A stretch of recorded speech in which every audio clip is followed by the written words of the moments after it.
का किस्सा है। एक गांव में मीठा और बिट्टू दो भाई रहते थे। छोटा भाई बिट्टू अपनी बीवी और माँ के साथ रहता था, जबकि बड़ा भाई मीठा अपनी बीवी नसीबो कैंची के साथ अलग घर में रहता था। मीठा और बिट्टू जमींदार के खेत पर खेती बाड़ी करते थे, जिससे उनका गुजर बसर अच्छा हो जाता था। बिट्टू बहुत ईमानदार होने के साथ साथ बहुत मेहनती भी था। जमींदार बिट्टू को मेहनत करते देखकर बहुत खुश होता था, जबकि दूसरी तरफ मीठा बेहद कामचोर था। बहाने बनाकर काम से छुट्टी करता था, जिसकी वजह से बिट्टू को उसके हिस्से का काम भी करना पड़ता था। मीठे भाई, आप काम पर देर से आते हो और कभी तो बिल्कुल भी नहीं आते और मुझे आपके हिस्से का काम करना पड़ता है, जिसकी वजह से मैं बहुत थक जाता हूँ। आप काम पर ध्यान दो। हाय हाय, तू तो मेरे शोर के पीछे हाथ धो के पड़ गए। ये रोजाना काम पर जाता है, वैसे भी स्कूल से डबल पैसे मिलते जो ये काम कर बेबे।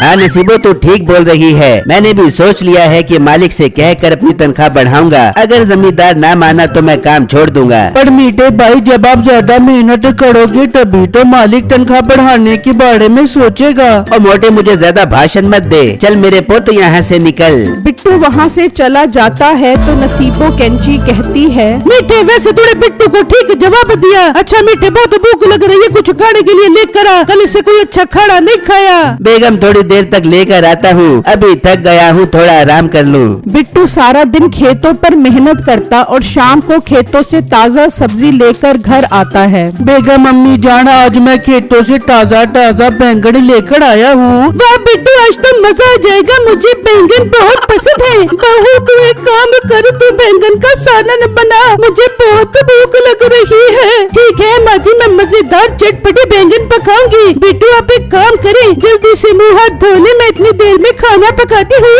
जबकि दूसरी तरफ मीठा साग लेकर घर आता है। देख बेगम, मैं तेरे लिए सरसों का साग लेकर आया हूँ, बस अब जल्दी से हांडी चढ़ा, फिर दोनों मिलकर खाते हैं। मीठे, ये तू क्या घास फूस लेके आ गया? मेरा आज मुर्गी खाने का दिल कर रहा है, मैंने नहीं खानी ये घास फूस। बेगम, आज साग से गुजारा कर ले, मैं वादा करता हूँ कल जरूर मुर्गी लेकर आऊँगा। ठीक है मीठे, मैं आज साग पका लेती हूँ, पर कल जरूर मेरे लिए मुर्गी लेके आइयो। फिर अगला दिन होता है। मीठा और बिट्टू खेतों पर काम कर रहे होते हैं तो अचानक मीठे को नसीबों से किया हुआ वादा याद आता है और बिट्टू से कहता है, बिट्टू मेरे छोटे भाई, अब मैं घर चलता हूँ। आज मैंने बहुत काम कर लिया है, मैं बहुत थक गया हूँ। अभी तो घर कुछ पकाने के लिए भी लेकर जाना है। ठीक है मीठे भाई, आप जाओ, मैं बाकी काम संभाल लूँगा। फिर वो वहाँ से निकल पड़ता है और रास्ते में सोचता हुआ जा रहा होता है, आज तो नसीबों से मुर्गी लेकर आने का वादा किया था, जेब में 1 रुपया भी नहीं है, मुर्गी कहाँ से खरीदूं? मीठा अभी सोच ही रहा होता है कि उसकी अचानक नजर पड़ती है। एक मुर्गी खेत में दाने चुग रही होती है। मीठा ये देखकर बहुत खुश हो जाता है। लो जी, काम बन गया, अब इस मुर्गी को पकड़ता हूँ, आज तो नसीबो खुश हो जाएगी। फिर मीठा आगे बढ़ता है और मुर्गी पकड़ लेता है और वो मुर्गी लेकर घर आ जाता है। बेगम देख, तेरे लिए मैं मुर्गी आखिर ले ही आया हूँ। वाह मीठे, तू तो वादे का बहुत पक्का निकला, मगर ये तो बता, ये मुर्गी कहाँ से लेके आए? बेगम, ये खेतों में दाना चुग रही थी, मैंने इसको पकड़ लिया ताकि इसको कुत्ते ना खा जाएं। अब हम इसे खाएंगे। मीठे, तू तो बहुत अक्लमंद हो गया। तू एक काम कर, रोज मुर्गी पकड़ के लेके आया कर, बड़े तो मजे लग जाएंगे। मीठा दिल ही दिल में सोचने लगता है, क्यों ना मैं रोजाना एक मुर्गी पकड़कर बाजार में भी बेचूं, इस तरह खेती बाड़ी करने से ज्यादा पैसे कमा सकूंगा। वैसे भी अगर मैंने मुर्गियों को ना पकड़ा तो इन्हें कुत्ते और गीदड़ खा जाएंगे। अरे मीठे, मेरी जान की टोटे, क्या सोच रहे? बस बेगम, मैंने सोच लिया है, अब से मुर्गियाँ पकड़कर सवाब कमाऊंगा।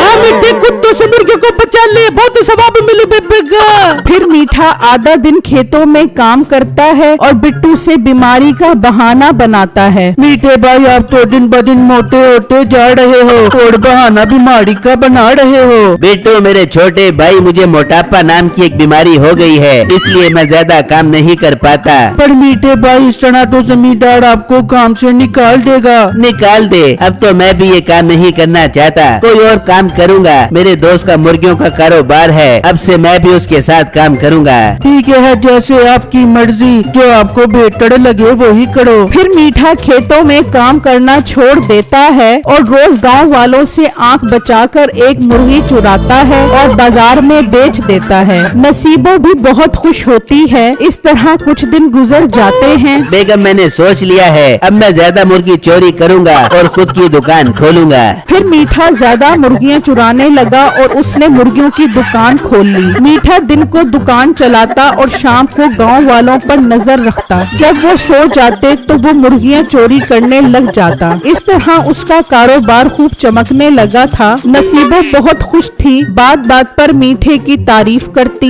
मीठे, तू तो बहुत अच्छा शोर है, मेरा कितना ख्याल रखता है। मीठा अपनी तारीफ सुनकर बाग बाग हो जाता। दूसरी तरफ गांव वाले परेशान होने लगे। उनकी रोज मुर्गियां कम होती जा रही थी। मेरी आज एक मुर्गी चोरी हुई है। मेरे भी किसी ने 2 मुर्गियाँ चोरी की है। मेरे में 4-5 मुर्गियाँ कम है। मैं तो बोलता हूँ हमें पहरा देना चाहिए। आखिर ये बाजरा क्या है? पहले तो गांव में मुर्गियाँ इस तरह गायब नहीं होती थी। फिर चंद लोगों ने खेतों में पहरा देना शुरू कर दिया। 2-3 दिन तो उनको कोई इंसान या जानवर दिखाई ना दिया, मगर एक दिन दोपहर के वक्त उनको कोई खेतों से बाहर निकलता हुआ नजर आया। वो शोर मचाकर पीछे भागे, मगर मीठा वहाँ तेजी से भागकर निकल गया और बोरी में मुर्गियाँ भरकर भागता हुआ घर पहुँच गया। मीठे, क्या हो गया तुझे? इतना सांस क्यों चढ़ा हुआ है? तूने कौन सा जिन भूत देख लिया? बेगम, आज गांव वालों से बाल बाल बच गया। दूसरी तरफ गांव वालों ने प्लान बनाया कि बड़ा सा जाल बनाया जाए। जैसे ही मुर्गी चोर नजर आए वो जाल उस पर फेंक दिया जाए। मीठा भी अब डर गया था। 2-3 दिन मीठे में हिम्मत ना हुई चोरी करने की। इस तरह उसकी दुकान भी खाली हो चुकी थी। मीठे, तू तो गाँव वालों से डर के घर पर ही बैठ गया। एक काम करते, आज मैं भी तेरे साथ जाकर मुर्गियों का शिकार करती हूँ। देखती हूँ किस माई के लाले में इतनी हिम्मत है कि वो हमें पकड़े। बेगम, ये तो बहुत अच्छा हो जाएगा।